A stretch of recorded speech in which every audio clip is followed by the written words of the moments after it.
When I compared the Monstrum Banshee 1-10 versus the Sig Sauer Tango MSR 1-10, one of the criticisms I had about the Banshee was that I didn't like its more traditional MOA crosshair reticle versus the more tactical BDC reticle on the Tango. And if you haven't seen that head-to-head comparison, I'll include a link to it here. But gosh darn it, within a week or two of releasing that video, Monstrum released a BDC version of their Banshee, and I happen to have one right here, thanks to Monstrum. So, let's take a look.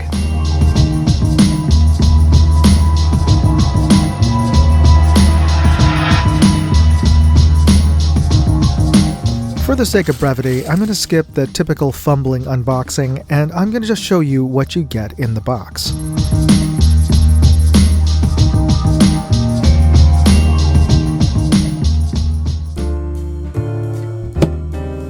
This is the new Monstrum Banshee 1-10 by 24mm B1 version of their Banshee. This has an illuminated reticle in both red and green, with 5 brightness settings and an off between the 2 color choices.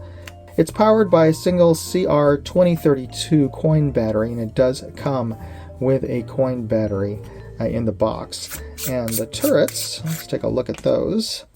It has a resettable turret, not too loud, but still audible, and tactile positive.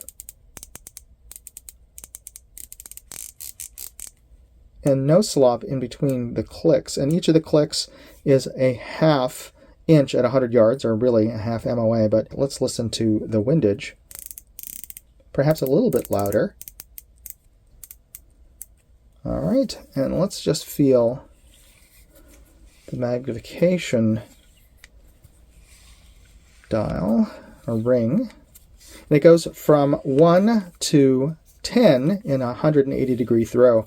It doesn't come with a throw lever, but it does come with a pretty broad or long fin. Let's see this ocular fast focus. And it is smooth, though not butter smooth.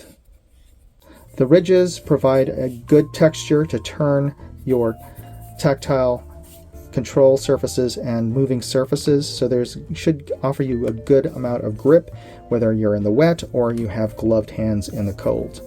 All right, so externally, this looks pretty much exactly like the original MX1 version. Let's take it outdoors and to the range and see how well it performs. I mounted the scope to a photo tripod and took it out. We are looking through the Monstrum Banshee 1-10 at its lowest power to get us our best image through the glass. You can compare the image inside of the scope to that outside of the scope, and at 1 power it should be pretty true. As we move the scope around, I'm looking for any distortion around the outer edges or shift in position of objects to indicate a parallax issue, because most LPVOs are set with a fixed parallax at 100 yards, and I'm seeing a pretty good image. It's all pretty accurate without any distortion around the outer edges that people complain about with LPVOs having a fisheye effect. We can even look at the telephone pole there on the right side. It looks pretty straight inside of the scope and positioned accurately to its position outside of the scope. All right, let's bring up the magnification here and see how the image looks like, because as we increase magnification, we are magnifying all the faults in the glass. And at 5 power, yeah, it looks still pretty good. I'm not seeing any distortion or softening around the outer edges. It looks pretty sharp and clear and bright. All right, let me bring this up to its maximum of 10 power. And let's just center this on the hillside there. All right. I'm really seeing no faults in this image in terms of chromatic aberration or distortions around the outer edges. This is really clear glass for a budget scope. And I can even faintly make out the trail marker sign at the top of the hill, and that hill is 1,400 yards away. That's an 8-foot tall pole with a 36-inch steel sign on top of it, which is a good proxy for an IPSC target at this distance. And let's check out our illumination. Let's start with red at maximum. and that is red. I'm going to put my hand in front of the bell so you can see that. And not terribly bright in daylight. Let's, even in the shade, and let's bring this up to its maximum in green. And that is as bright as it's getting in daylight here. And let's bring down the magnification to 1 since we'll be using this scope at 1 power mostly. And while I can see a tinting of the image, it certainly isn't daylight bright. Even against the sky, the color is really just washes out, and all we're seeing is the reticle, which actually isn't bad. The reticle is nicely bold so that it can bring your eye to center point pretty quickly, but yeah, not daylight bright.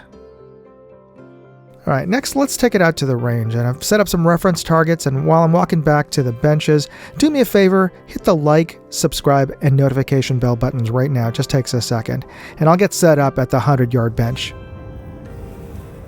And we're going to bring this up to its maximum magnification of 10 power. Take a look at those reference targets. And with my naked eye, I could actually see detail into group -1. All right, let's bring this over to 50 yards and see what these targets look like. And we're at 50 yards. We're taking a look at our reference targets. And let's bring this up to its maximum 10 power. And for fine detail, take a look at our paper target on the bottom left.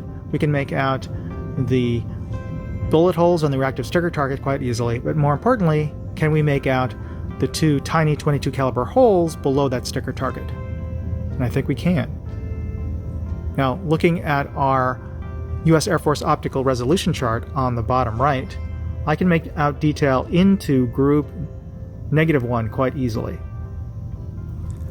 The question I always get asked is, does it hold 0? Well, I've been shooting with it for the last couple of months, and it has, but that answer doesn't seem to satisfy some folks. I sent a Banshee to my buddy GD Boomer, and he put it on his 50 caliber Barrett. And he shot 2 groups with it at 100 yards.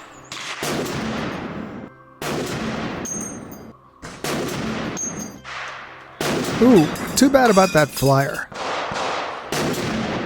Well, apart from that one errant shot, I'd say this scope held 0.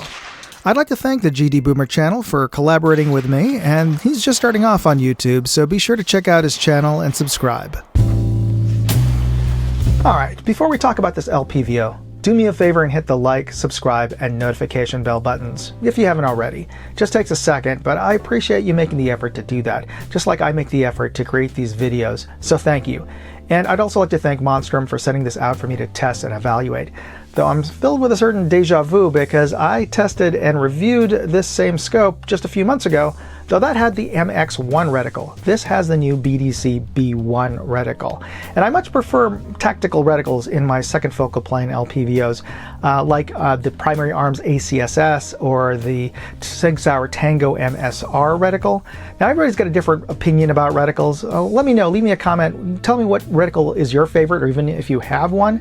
But I think this new BDC-B1 reticle really makes this particular LPVO a no-brainer to get. I mean, when I compared this against the Sig Sauer Tango a few months ago, this scope was so much better in terms of having a flatter image, a clearer, sharper. In so many ways, it's a better LPVO at a much lower price than the Sig Sauer Tango.